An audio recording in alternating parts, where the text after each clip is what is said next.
এটাই বালিহাটি জমিদার বাড়ি। এটার প্রতিষ্ঠাতা গোবিন্দরাম সাহা, যিনি 1800 শতকে এখানে এসে লবণের ব্যবসা শুরু করেন এবং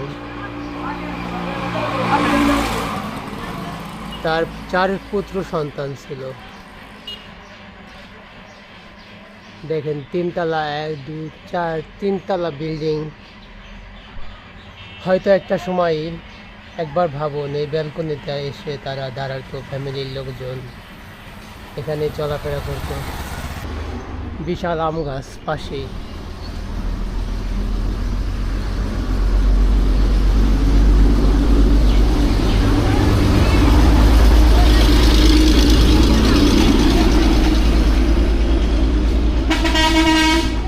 এখানে মূলত 60টা স্থাপনা রয়েছে ভিতরে। বাহিরে বিশাল প্রাচীর দিয়ে ঘেরা, বিশাল প্রাচীর দিয়ে ঘেরা। আপনারা দেখতে পাচ্ছেন খুবই জরাজীর্ণ অবস্থা, খুবই জরাজীর্ণ অবস্থা প্রত্যেকটা বিল্ডিংয়েরই। একটা সময় এখানে কোলাহলপূর্ণ ছিল, লোকালয়।